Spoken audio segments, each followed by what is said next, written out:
I'm Mary McNicholas, and I'm the old part of this story. My name is Shannon Fitzgerald, and our family has been giving back to the community for decades, and we feel very honored to be here. We feel very honored to be awarded the Philanthropy Award, and we look forward to just kind of sharing our story and maybe motivating others to do the same. Okay, I'm the beginning. Kevin, my husband, started the company, and it'll be 50 years in 2020. And when he started, it was Concessions, and they asked him what they wanted to call the company, and he didn't know, and they said, use your initials. So the company started as KM Concessions. The philanthropy part came is the more employees you have, and we come from a very large family as well, who mostly work for us, you find people in need or people who want something. Kevin and I were both raised Catholic. We raised our children Catholic, Christian way, and we believe in giving back. And that's how that all started. Whenever anybody needed anything, then we stepped in. And I think to kind of continue that is my parents, like I said, they've always given back to the community. I mean, when we were raised, it was sort of just what you did. It was you woke up, you go to school, you go to sports, and then you get back to the community. You brush your teeth, you go to bed. Like it just kind of became part of our daily, weekly, monthly routine. And as the business got started, that's always been in their heart, that's been in their DNA. So naturally, that just came into the business.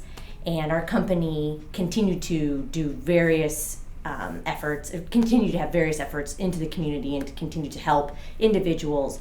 But I think a big passion of theirs was education. They always believed in that, and they found it they had a soft spot in their heart for individuals that weren't able to maybe find the means to go to a higher education. And our mom and dad stepped up time and time again. So much so for so many years that eventually, about 5 years ago, we formalized and created the TKM Foundation, Thomas Kevin McNicholas Foundation. And that foundation gives to institutions of higher learning, but can be trade schools, colleges, high schools as well. And actually we're pretty proud that the Colorado Restaurant Association, their foundation, is a recipient of TKM Foundation Scholarship and has been for a few years now. And that passion of giving to education has always been something so personally important to them. But what translated over to the company is just that kind of will and want to just help those in need. And since we partner with cultural attractions, which are community institutions, right? They're pillars of the community. And a big part of their mission is to do social sustainability and environmental sustainability, to impact in a positive way the communities around them. They believe in that. They believe in bringing those individuals in that community through their gates and through their doors. And museums do that as well, and zoos and aquariums. And in doing those and bringing those people, we kind of jumped right on board, or they jumped on board with us. Who knows, right? Who motivated who, but it was a perfect fit.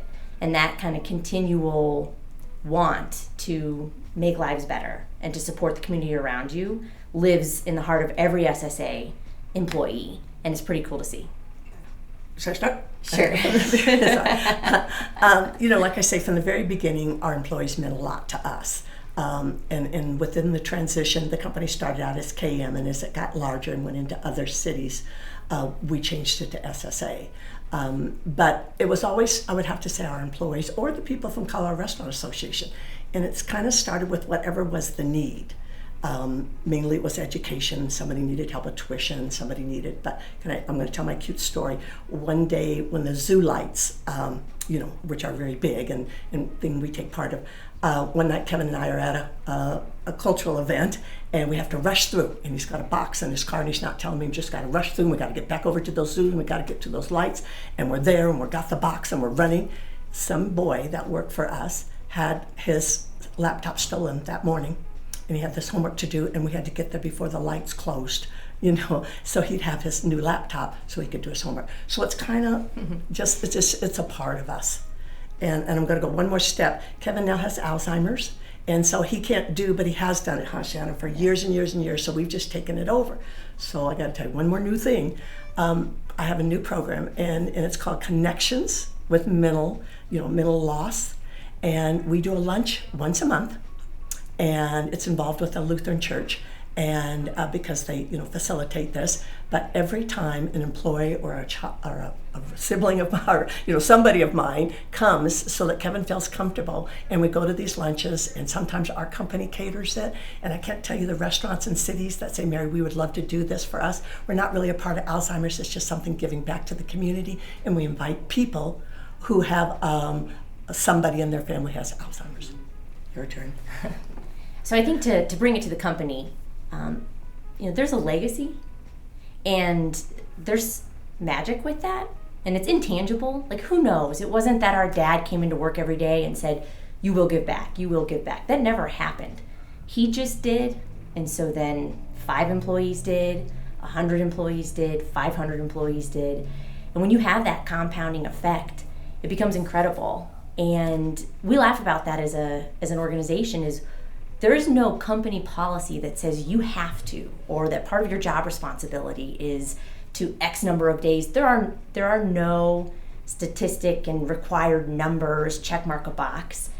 It's truly in the DNA of every member of the SSA family. And I believe that it's because they're carrying on the legacy. And as my mom just mentioned, my dad does have Alzheimer's. So I think it's even more impactful now because he can't himself go out there and touch those lives. And so to carry on that legacy, it's almost as if every employee with an unmentioned, unsaid promise to his legacy, they'll fight every day to continue to do what that man started, because it's in our heart, and it's what I think truly is the blood and the foundation of SSA. And when you look around and you see we have over 8,000 employees, and maybe shameless plug, but if you go on our Facebook page, you'll be, I think, taken back at the amount of times you see events and posts of our employees out in the community doing beach cleanups, servicing nursing homes, food kitchens. There's social sustainability, environmental sustainability. There's so many events and actions and volunteer efforts that you see, and that's when you know that legacy is alive and that it's being carried on by everyone. I think we're all a little nuts if you're in the restaurant industry, to be honest, in the food industry. So, who knows why we're all in it and we stay in it. But if I were to share a few things, I think what stands out to me the most is I love the fact that this industry is an industry that can employ people that are given a second chance at life. And not all industries can do that, either because of technical skill set or a variety of things. I think what's amazing about the food industry and the restaurant industry is you can give somebody a second chance at life, and we do that. We employ a lot of individuals that maybe wouldn't have the opportunity because of a mental disability or a physical disability, wouldn't have the opportunity to work in another industry. They can with us. So that, I think also it's an industry that brings families together, and being a family business, that kind of hits home. So that's a great point of it. And I think thirdly, it's also an industry that people make memories. We're the backdrop of so many memories of so many people and so many families. Like, what isn't to love about that? And no wonder when you kind of get in, you stay in. I officially became part of the company, or my mom and dad's business, about 11 years ago. I guess one could say I've been in it my whole life, but officially 11 years ago. And from that first moment, and I worked that first job, it just felt like home. And I could understand why my dad spent a lifetime in it. Should I tell you? Sure. She thinks I'm crazy, but I'm not, okay? Okay. We have had to entertain so much over the years, Kevin and I, and we love it. We do it in our home. Last night we did a farm to table. We went down to my garden, we picked everything and had all the we love to do it. We don't care who we entertain. It can be, in the past we've had to serve mayors and them at places, but my guest, in answer to your question, would be Archbishop Chaput, who used to be in Denver as Archbishop and is now over on the East Coast. And I'll tell you why. The man asks questions. He really wants to know what's going on, which reminds me of Kevin in the way we started our company. He wants to know what this crazy company's about. We are all crazy. He wants to know what we do. He liked to go with us to places. When Kevin and I were honored, he'd always be the speaker, and he'd get up and say, cute things about, oh my gosh, they're paying for this and this and this, which is philanthropy, and the Catholic Charities appreciates it. But my favorite story is he asked to go to a hockey game one night.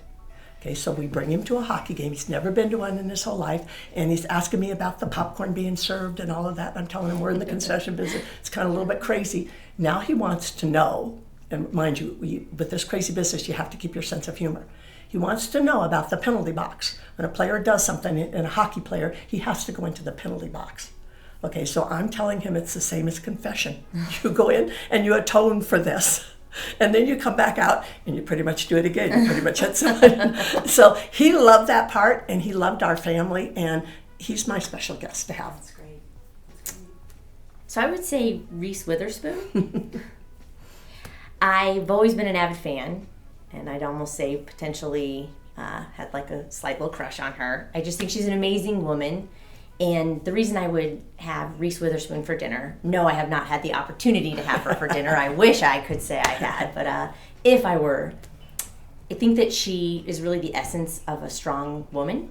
She's a mother, she's an entrepreneur, she's an activist, she's a philanthropist. And I think the messaging that she's giving out into the world, especially for her daughter and for so many young women and for so many women and men, is that like you can kind of keep a positive attitude, be a good soul, be a good person, and do so much and help so many people.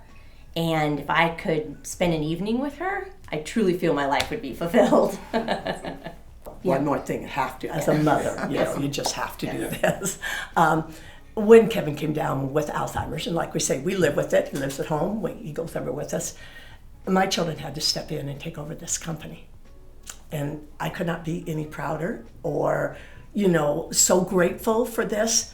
But not only did they step in, and they're doing a marvelous job, seriously they are, but the employees all stepped up, I can't tell you, like they've come and they take Kevin places, or they'll have him down to work, So here we go again with everybody giving back.